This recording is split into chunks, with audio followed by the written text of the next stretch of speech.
Mate, this week, right now, I've got to tell you, I've been painting my door out front. Not even a door you can get through into my house, because some kids have tagged it with a tag. What? A graffiti tag on it. And I didn't think anything about it. I was like, oh, kids. And then these two wooden Chinese lions, tiny little things we keep by our door, got nicked. And then a neighbour came around and said, did your lions get nicked? Yeah, these kids on bikes go around and they marked your house as like a vulnerable house. And then I heard them talking and they nicked your lions. So we'd been tagged as a kind of mark. That's really sinister. I know, it's dark, isn't it? So I heard this and he told a friend of ours and who rang me. So I've come home and the first thing I've done is like painted over my the mark of the house. I feel like I'm in, I don't know. I know. Oh, that's actually really unnerving, isn't it? That's not nice. It was horrid. Actually. Why? It's petty crime. It's petty crime, and I. In their defence, you did leave easily stealable things on your doorstep. I'm not saying. Look, I don't want to cause a big thing. My partner is northern, and she is always trying to do nice things like put a Christmas wreath out. Put a lantern with a candle, make a sort of Halloween display. And I'm like, we want discretion. We want to be the most anonymous house in the street. We just want to paint the door kind of a mid-tone grey, not posh grey, just anonymous grey, and just disappear. She's like, what? It's lovely. So we're at odds. She doesn't get the intense. Well, it's irrelevant to her what my views on this are. So we go all out, and then it gets nicked. And she rings me at work saying, "Our lions have been nicked." And anyway, so she's sad about that. So that's the story of the day for me. So we should probably cheers. We should probably say that we don't actually see each other during the week anymore. We used to doing the podcast. We have basically the podcast is now going to be me and you catching up on our week, and I think that puts maximum energy into the podcast and minimal effort on our part, but it's interesting. And also we've got lots of stuff to talk about. But I realise last week I read the Guardian review of podcasts, and it said, guys, if you're going to do a podcast, if you want to talk to your mates, just go to the pub. And that's like, yeah. No, but we have stuff to talk about. Yeah, but we should say, stuff. If you've never heard this podcast before, we should really say, thank you for listening to Architecture Den. We are two architects. Yes. We work at two fantastic practices, one slightly more prestigious and well-established than the other one. I've moved to a startup. Bill works at a fantastic one, and we talk about everything to do with architecture. Yeah. And the built environment and everything around it. And previously, when we had this thing going, we were getting lots of emails and questions, which we will dive back into. So please email us at Bill or Ben. That's our names, not one whole word, at architectureden.com. Is it Bill or Ben at architectureden.com? No. Remember, we paid a lot of money for that Squarespace account, and I do. And it's Bill at architectureden or Ben at architectureden. Talk to me if you want to know what it's like to work at a cool tech startup, architecture practice. Do you know what? Actually, on that, I want to get a shout out to Matt at Threefold Architects, who I cycled to Mipim. Mipim is a big property industry conference in Cannes every year, and he cycled, and he's a really nice guy, and he runs a brilliant architecture firm called Threefold. And he sent me a nice message saying, what the hell's happened to Architecture Den in the interim gap? And I'd always imagined it was a younger crowd that listened to ours, and he's not young. Is Matt? You're young. You're young. You're the same. Is he in his 30s? He set up, I think he's probably in his early 40s. Oh, God, if you've got that wrong. But he did that thing. He set up practice like 10 years ago. Like, was one of the first of that generation to do it, or the people I knew. And it's gone brilliantly well. But also, What's the architect called again? It's called Threefold, and there are three of them, and two of them are a couple, and it's him. But anyway, look them up, and they do some brilliant buildings, and he's so sort of honest and shows so much kind of humility talking about it, like as you would be after 10 years of time at the front, rather than that sort of He sounds like the perfect person to get on this podcast. Oh yeah, Matt, come on, anytime. Yeah. And also the other guy wanted to get on, Nick. A shout out to Nick Bentley from Uniform. He's just the nicest guy in the world, and he runs an amazing. To call them a visual house is underselling them a lot. They do like branding and they do everything. Yeah, they're amazing, and they're the kind of place you can send a really half-baked idea, and they'll turn it into an incredible image. It's funny when he sends you the picture of all the work. I see your project you did with him. I think you really can send. You really can send them anything, and they really can make it. With their uniform. They're cool. They're fantastic. They're amazing. So I'm trying to get them to work with us as well. But is this an advert now? Are we? Mate, we're right in the middle of the architectural world. You know, people come to us to talk about stuff. Talk to me. You said you had a great anecdote. What was my anecdote? I've completely forgotten. No, don't put me on the spot, Bill. What was I going to talk about? You said you'd had an amazing week. I did have an amazing week. Yes. Okay. So I wanted to tell you. You asked me how my week was, and I thought I'd give you an idea of what it's like to work at a startup where the pitch to me was you can create your own position. Now I'm trying to work out what that is. Monday, I went to the advertising agency Haygarth, and we spent 2 hours there designing the website and working with them. And they work with like Disney and Coca-Cola and us, and like it was brilliant. And I spent 2.5 hours there. They're over in Wimbledon. And then yesterday, I got invited to a You and I talk all about e-gaming. And so let's slow down for people that don't know. I'm getting too excited. You and I are developers, and they're really exciting developers. They're based in Victoria, and I mean, they've got lots of USPs, I guess, but it's quite an unconventional space. They've got an incredible office space, an atrium that's full of art and are pretty avant-garde, actually. And cool, their approach to urbanism and public space is really exciting. And they did a talk all about the future of e-gaming and how it was this huge industry. And they had one of the directors of Savills called Nikki someone. You really are. Yeah, I know. And she was amazing. She did this really interesting talk, but she basically said that like it was packed. The whole room was packed. All developers. Retail's kind of dying, and they don't really know what to do. And there's pitching that, you know, these experiential places and e-gaming, you know, this is the new generation of people. How can you get involved in it? You've got all these empty spaces, old theatres, cinemas, shopping centres. And there was loads of people in there. It was really interesting. And I was sat at the back and I suddenly thought, hang on, I work at a practice. They're literally doing an esports stadium in Korea. So the second she finished talking, I went right up to her and said, I work at a new practice. We're doing an esports stadium. I think it'd be really great if we sat down. I'm also going to do a new podcast called Architecture 2.0. I think you should come on and talk. And she was like, 100%, let's do it. And I was like, that's brilliant. Didn't need to get her on here. Nice. We're getting You're on at here. work. You're at work. I think that's an amazing thing. I mean, retail is like we've spoken a bit about the death of the high street and why and how people shop and the end of that. But it is a big problem if you are a Hammerson or any huge retail property owner. What do you do with all this space? Yeah. And I think people are open to new ideas. Have you ever been to an esports event? No, I have not. I didn't even know it existed until my job interview when they were like, we're doing an esports stadium. I was like, what? What's that?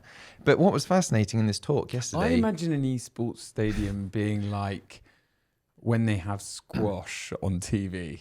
You know, that sort of size where a squash court with glass walls and then there's sort of like 2,000 people there. Is that what I'm thinking? I think we're old, Bill, because the one we're doing is 3,000, 4,000 people. It's it's all part of a broadcasting house. And in Korea, it's the biggest sport they have now. And the prize money is so big. But the idea is you bring people there. And she had this wonderful quote, which was like, the difference between sport and e-sport is in e-sport, someone owns the ball. So this whole point is that you control all the traffic and the data of everyone streaming it, and you get everyone in to watch it. And they do battles. Like remember you used to play Mortal Kombat when you were a kid? It's like the same, everyone loves it. And then the idea is that off that, we're building all these things that you can have, like YouTube studios, and you can learn there, you can research there, you can do these other things there. And the idea is dwell time. Like, how do you keep people there? And because it's so flexible, like every room can be used for anything as long as it's got like all these interactive parts in it. In Korea, it's massive. So is it? And also like, it's so interactive. You're seeing what the players are seeing. In a way. I think a friend of mine works at Intel, and they are doing this experiential type of football experience where, Barcelona will play Real Madrid, but the cameras are on the players. This is in real life, not in esports, but you're getting that, you're kind of in the tunnel and you're running down and you're kind of at the back of the 6-yard box as the header's going to. It's pretty insane that. Yeah. But esports is already miles ahead of that, because you're kind of, you play the game before you arrive at the stadium. You've got the same tools to kind of practice on. Yeah. And there's. Where can we go? Is it like Ali Pali? No, that's the thing. They don't do it properly yet. That's what they're trying to say. So that's the pitch. She was saying, look, guys, there's this massive market we're not tapping into. So I was like, we'll trade, we'll do a collaboration. We'll work with you, work with us. We'll give you all this career information about projects. But there was a guy from California who put his hand up and was like, look, London's got a problem. There's a brain drain. I was like, what's he talking about? He's like, all the gamers going to Berlin or they're going to Amsterdam. You're losing these key gamers like they were assets that we were like idiots for letting go. To him, these were like mega sports stars, and we were losing an amazing ability. And it just blew my mind that we just think we know the industry, and actually outside of London is this amazingly diverse range of things that we can do, interiors wise, not necessarily shell and core wise. But I just thought, the experiential side of retail seems to be one of the most interesting things that you can get into. I totally agree, and I mean that's pretty niche, but so's kind of Mike Ashley's ideas about the level 1 of all of his department stores is going to become this kind of disco crazy golf where you've got these hyper elaborate courses, and you go as team building, and you go after work like Flight Club or any bounce or any. It's that kind of thing. Actually, people are sort of done with sitting in bars. Yeah. I like sitting down though and having a pint. I mean, but it's you've got another 9 holes to play of Wild Winterland. Like, well, what blew my mind is that, so another thing that was interesting is that a developer had, a software specialist had built a development in Minecraft and given simple software tools to a developer and a client and allowed them to just pull apart and rebuild it in any way they wanted to. And the client was like super excited about it. And they said they're going to try and build developments in virtual reality. This like digital partnering, what's it called? Digital twin, where you build a digital version. How can you test pedestrian modeling, but just make a fake version of it, allow gamers to run around, put a few prizes in there and let them run around and literally see how they would run through buildings. I just thought, I know it's not going to affect us as architects for Shell and Core now, but it's like, anyway, it just blew my mind. It was like a whole thing that I was like, this is exactly why I wanted to come and do this thing. And it's much lower risk, and how exciting! Yeah. And then I went today to the Creative Foundations industry, which is like a think tank, a governmental think tank, which is the intersection between all of the creative industries, all the kind of SMEs, small, medium enterprise, all the issues they're having in terms of getting people with visas, how to get people in the country, the skill sets, and then replaying that back to the government. So the government literally go to them to understand what the problems are, because there's just too much noise. And I'd never even heard of them. And I went there today and I explained them, who HETA are. And I was like, we're thinking of doing this Architecture 2.0 business thing. And they were like, yeah, that's great. We could do roundtable discussions and you can record it. And I was like, yeah, that'd be brilliant. I was so excited. And then I was like, I need to do big projects as well. So I'm working on a big master plan, of which that I'm not allowed to talk about. But can we mention that? I don't know. Is it bad? Well, we shouldn't because it's too conflicting.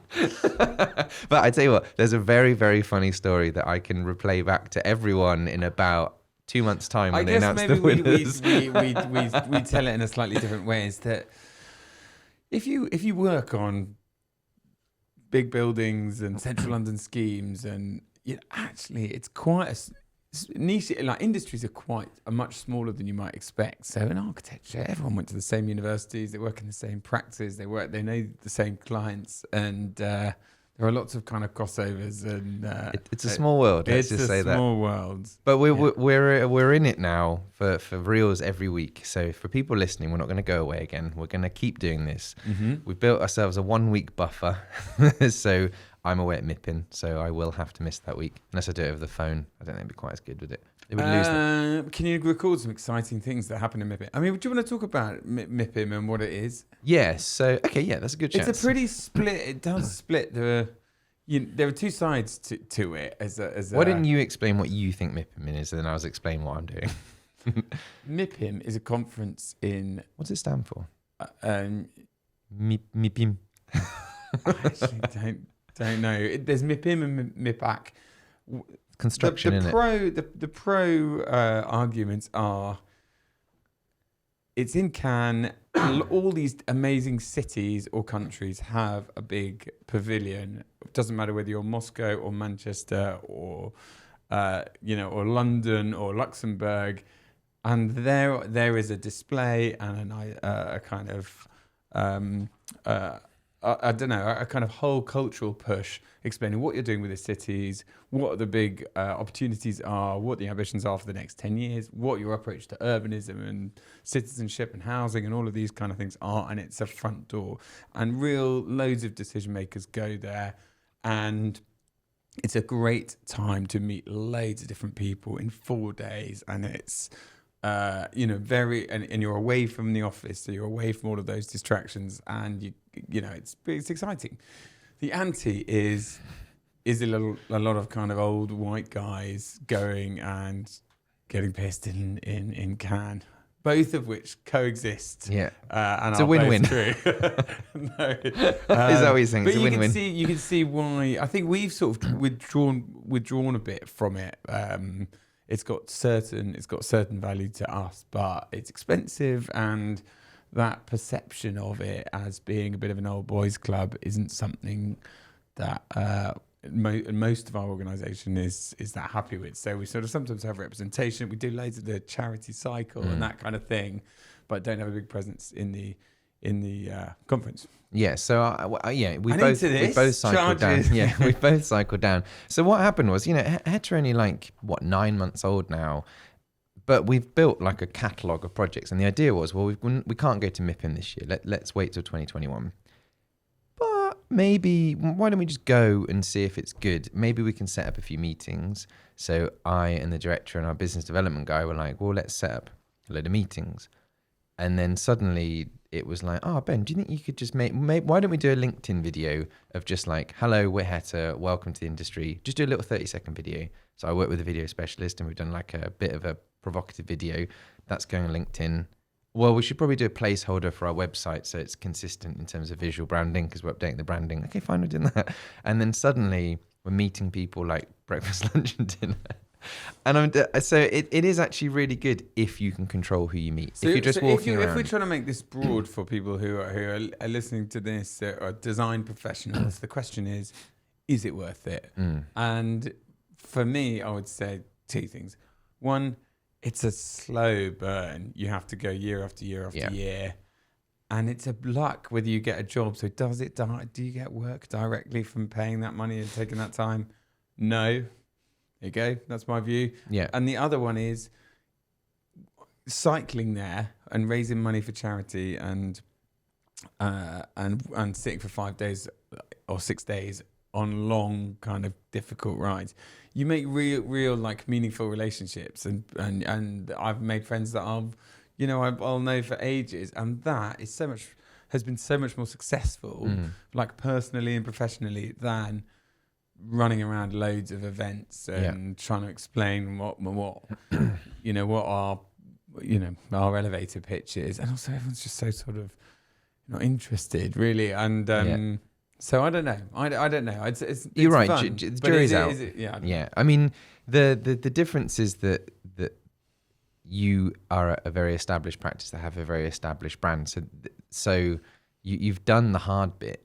We, on the other hand, it don't mean anything to anyone. There's an opportunity to just kind of generate an amount of buzz, and our biggest selling pitch is that we will we want to work at that very initial stage with clients. So actually being at these like e-gaming events is actually the perfect place to go. And I know it sounds silly, but we're at the moment, we're not naive. We're not going to get a practice in like a job in London, like right now. We're not going to get a big make style project, but we have to build those baby steps. And actually the first steps are about building confidence with your clients, building confidence that you're actually a thing that's going to be around. And there's an element of, here's something new that you've never heard of. You'll remember that. Whereas if people know an established practice, they're like, oh, I know what you do.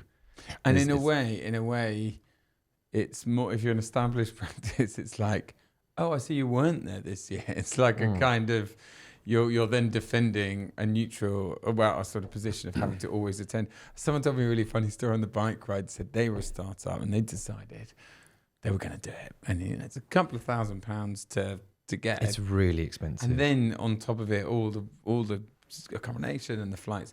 And then he said in the first year, they won a project. And I'm like, I can't believe it. And then I've been going like for 10 years and I've never won anything else. And it was almost like this curse. They won it on the first year. So they gave it this kind of exaggerated significance and haven't won anything else. And now just go like, shit.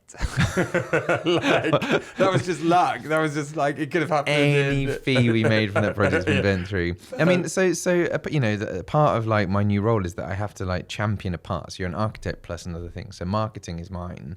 And we have a budget, like 1.5% to 2% of your annual turnover needs to be spent on marketing. And it's higher at the beginning of a practice and it tapers off once you've built an established like brand. So I have to be seen to continually push the marketing side, which is why I keep... Is that your job, head of marketing? No, my job is to champion it and police it and make sure that the meetings happen every week. And I've never done any marketing. Mate, we're a marketing machine here. Look at this. We've got thousands of listeners who are literally listening to us. Is honestly, that what you think it is? Like brand, yeah. No, that's one small element. If it was a pie chart, that would be a little 20% quarter of it. Wow. But I'm learning all these things. I've never done it before. And they're like, you're a startup, that's your job. Everyone pitches in and does like their own bit. So like, for example, today we had to send out a CV pitch. And it was like, right, so where what do you mean by that? Slow down. Explain it to me. Like, we're building relationships with developers and people that we know. So there's people that I know, and I said, look, I'm a new practice. We should work together. Let's just meet. A CV pitch. Sorry. Whose CV? Let me take it back a step.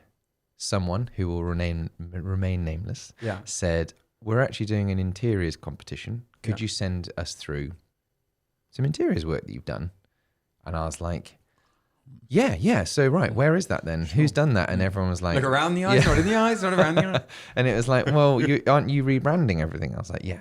So we haven't... You've all the old stuff we can't use, so you need to make it. And I was like, oh, right. So as well as like running this competition, I've now got to like work with Sam and develop the CVs and make sure they look right. And, we have to... your internal team. Yeah. So suddenly there's no systems in place. So it's suddenly like, okay, right. So we have to have a meeting about like who's going to write the CVs? Oh, okay. So there has to have the tone of voice in each CV is correct. And there's like, we have a publicist we work with. So, but I don't know any of those systems. So like today was just about working. So what would you say? Can I sort of slow you down? Because I'm trying to think how this is relevant to someone that might be like listening. Yours seems like an incredibly well resourced startup.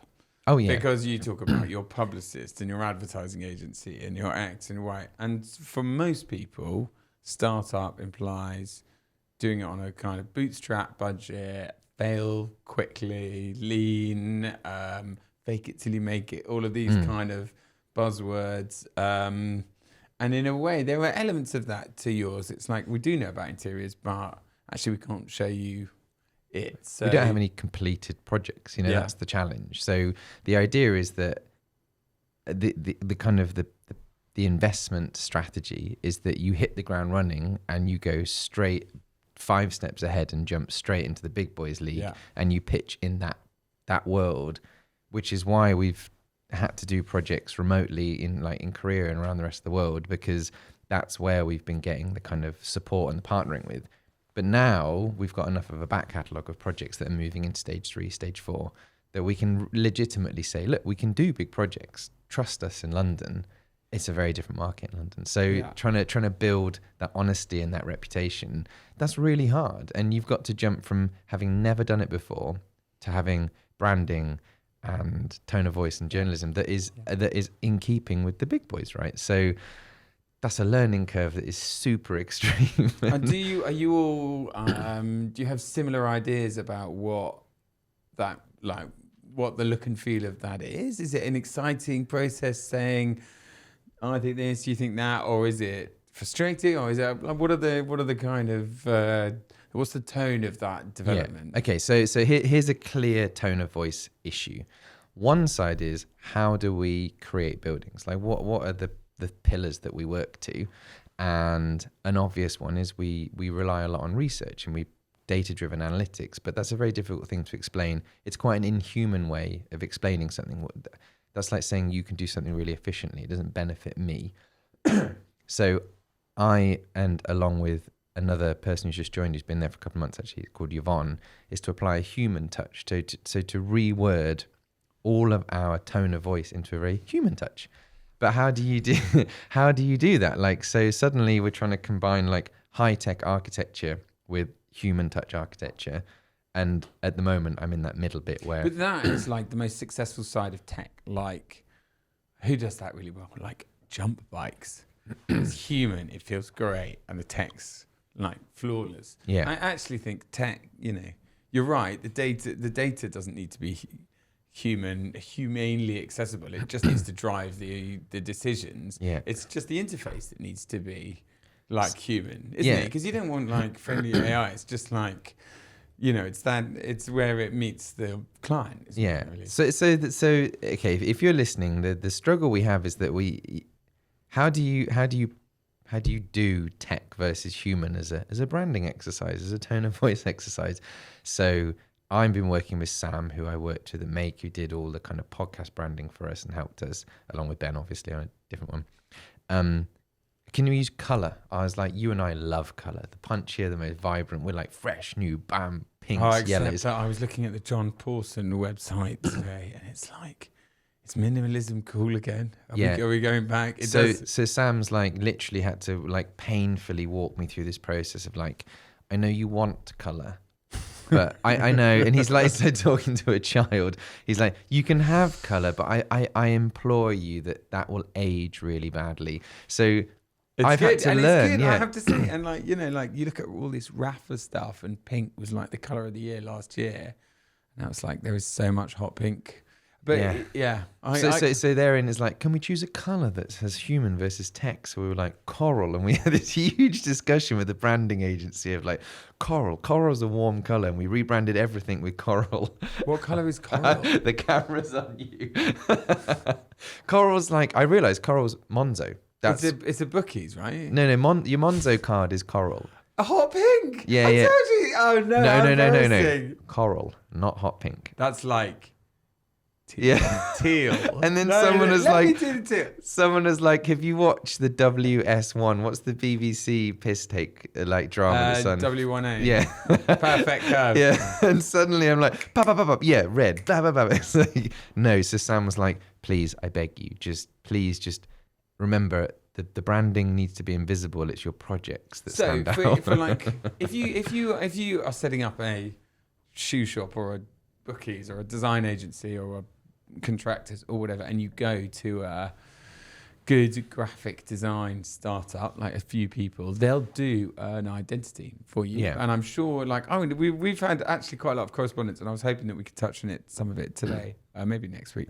But actually, I'd love your experience on that, because for a couple of grand, people will do you a great ID that is a logo, a letterhead, a mobile kind of configuration, email, signatures, font, for all of that kind of stuff for a couple of grand.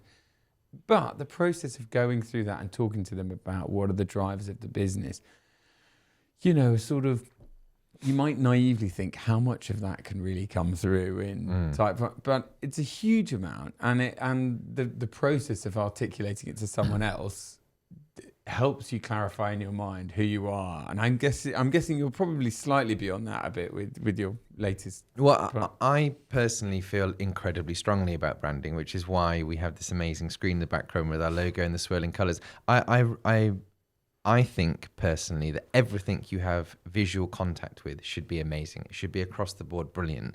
But you have to work with really good graphic designers to do that. I really think don't half-ass it, but it costs money. Like it actually to have someone come in, and this is the problem and the joy that Sam has, is that he's sat in all of our meetings as we're redeveloping the brand, as in the wording, the tone of voice, everything.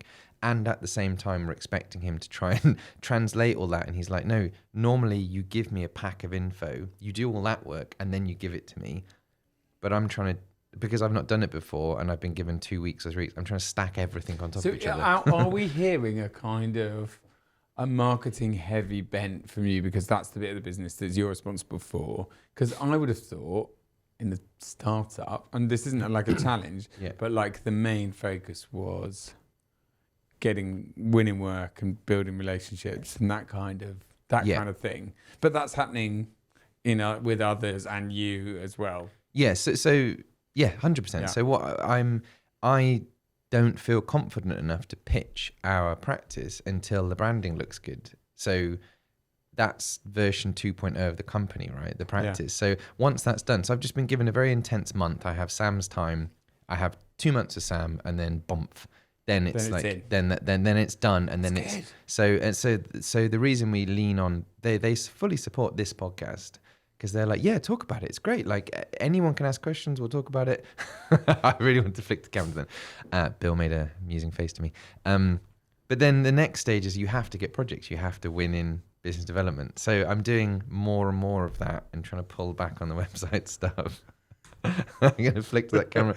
If you're listening, Bill's making I'm not distracting faces. No, you are. So stop smiling.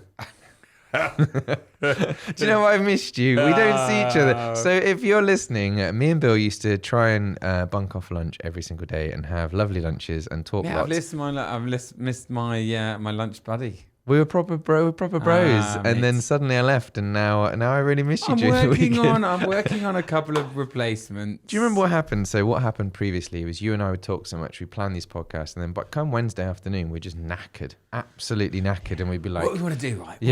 And then we get here and be like, oh, Laney's gone. I cycle here now, and I'm like, podcast night. I started trolling Ollie Wainwright. Did you? I couldn't help it. He went up to I like the guy and I read his columns, but he's a big fan. He's a big fan of the show, and actually we can't fit him in, but we will. I mean, the summer's always available. We're literally booked. We're booked every week, unfortunately. Joking aside, I follow him. I read his stuff, and he's done a great book on North Korea, and I think he's got a very interesting take of stuff. All right, mate. Let it go. But he is a bit gloomy. He went up to Newcastle, my old university. Oh, that really annoyed you. I got a load of WhatsApp messages from you. Gave a talk in the same slot that we gave a talk, and then put a load of gloomy messages about placemaking of sort of Newcastle in the rain with temporary balustrade, sort of road closures and bits of rubbish. Hang on. For a bit of perspective, me and Bill are talking about the time that your Newcastle alumni invited you and I back up to Newcastle, and we did a talk about ourselves and Architecture Den, and we were so proud of it. And Joe and Ethan, big up yourselves. Big up. Yeah. And then Oliver came the next week, and then he posted all this gloomy stuff, and I just think it's so easy to say, isn't it gloomy? Anyway, it can't be nice going second after this though. That's a tough gig. We bring the energy, we bring the information. But can you tell us a bit more about Architecture Den, Oliver? And I haven't heard it. Heard it? Can we get him on? Yeah, I've seen him in my local convenience store. I'm gonna contact him remotely. I don't think going up to him. Hi, Oliver. Please can you come on our podcast? No, Are you on? Are you? Anyway, I couldn't resist it. I was like, cheer up, Oliver. And then people started liking it, and I thought, oh no, I've done my first ever troll. Hang on, you tweeted him and people liked it. I was like, oh, cheer up, mate. What's your Twitter handle? It was the Architecture Den one. Was it? Oh, hey, don't. Oliver, if you're listening, I'm a big fan. Do you know I think you'd love Heta. We're great. I don't want to take credit for it, but then the next post, gloomy. I'm like, cheer up. Then he starts saying, really interesting to see what they're doing down at the quayside. and add some sort of positive. Oh, so you think you defined?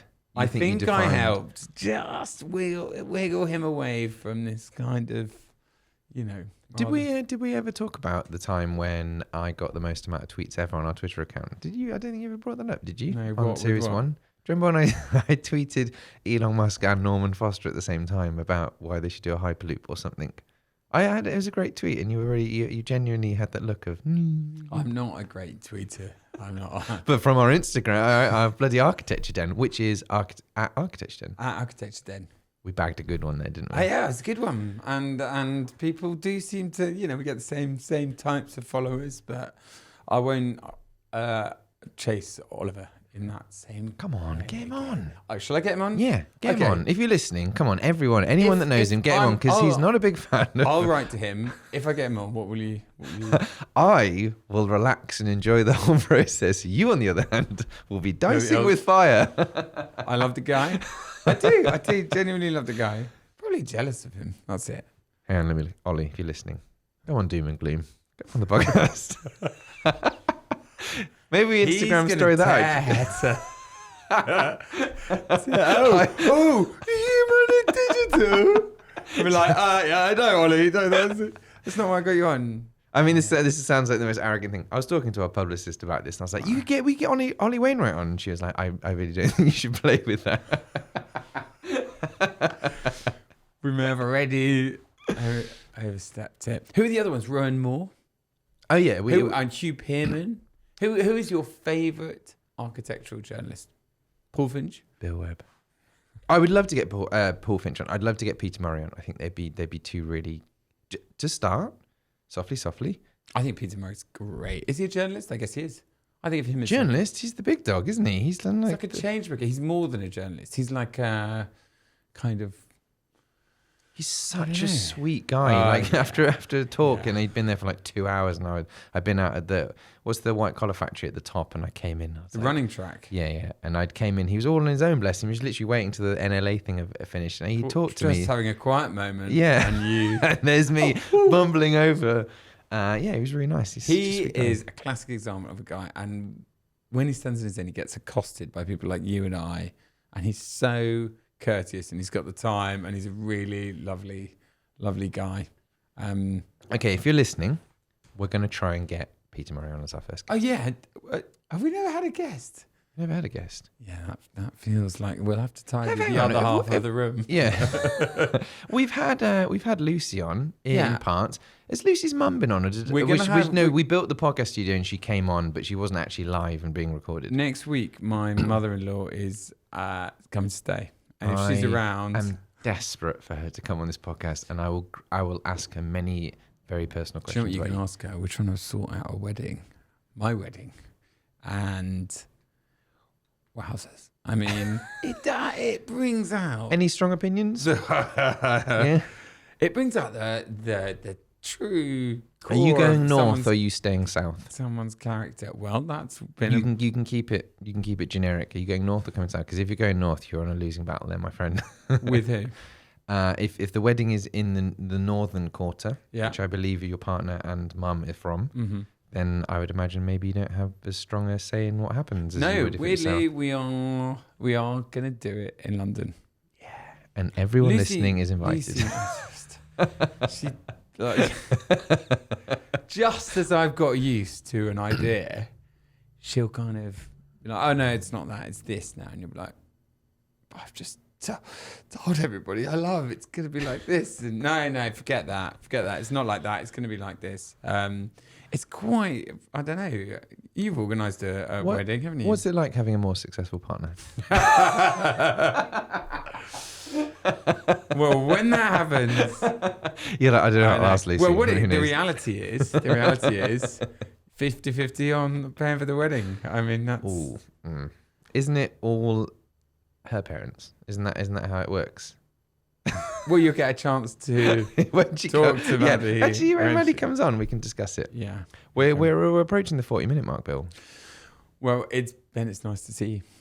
I'm excited. I'm always excited. I know. It's been a pleasure. Yeah, it hasn't really had a theme this week. I don't think we need to people email in. We've got loads of questions we're still backed up from last time. Do you know who I'm going to get on? who I love, Catherine Jones. and who lives around the corner, Go on. and who works around the corner, Yes. and is one of my No. big heroes, You're going to say it? Asif Khan. Yes. Yeah. That would be amazing. Because I love him. He's just done the most incredible thing. The carbon fiber. I saw it and I thought, damn you, Asif. Angry, jealous anger. And he is a nice guy. But you know what? He loves to work and he's made sacrifices for it. And he's earned every opportunity that has come to him. But his studio's around the corner. It's super slick.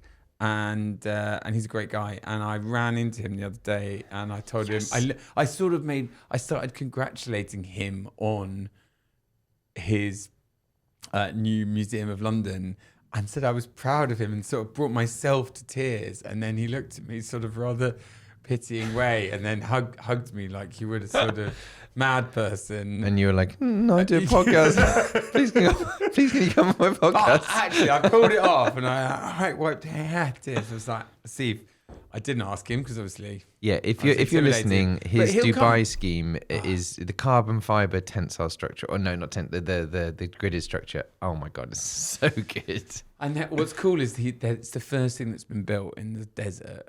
And it's just this kind of Aussie Mandaean structure. It's incredible. Do you remember back in the day at my previous practice? We can say make. Heta. Yeah, Tim did a scheme in Dubai, which was nothing like, but it was of similar scale across the motorway, and it was amazing. Yeah, and it never saw the light of day. But I just remember, like, it's just down to luck what gets built in Dubai, isn't it? There's again, it's like Mipim.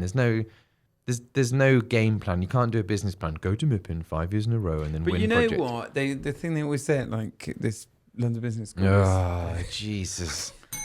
Here we go. I'm not. Everyone is, I don't know if you noticed. I'll give it to myself. No, go on, camera's yours. Go on, talk to the camera. Fortune favours the prepared mind. Everyone has opportunities that they don't capitalise on. So being ready for them. Like Asif said... you mate. This thing. You mate. Classic Asif. He was just saying it the other day, actually. Bloody great guy. Yeah, what a guy. And he said, he got his first commission in fourth year. And the truth is, he was ready for a commission in fourth year because he was, he's a businessman. He's confident. He was the highest graduating student of the year. But he was ready for it. Like, we were kind of ready for it in our 30s. Yeah. Both in our 30s. But fortune favours the provider. I said it. That was it. There was Do you think he'd come on? Do you actually think he'd come on? Yeah, 100%. Yeah? Okay, good. Asif? 90%. Big fan. No, you've hugged him. It was a pity hug, but I just went too far. I was like, I feel like he was one of our breakthrough stars. But in maybe, I'm sure he doesn't view it like that.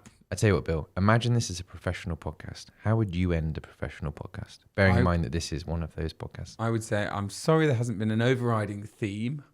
The Bill and Ben Show. That's the welcome back. Theme. We're really excited about this. We have been talking to lots of exciting people and we have got lots of excitement on. Get in touch. Tell us what you want to hear about. We have got quite a lot of emails that we have to get through in terms of answering those questions. But we're back and see you next week. Okay, thank you. Bye.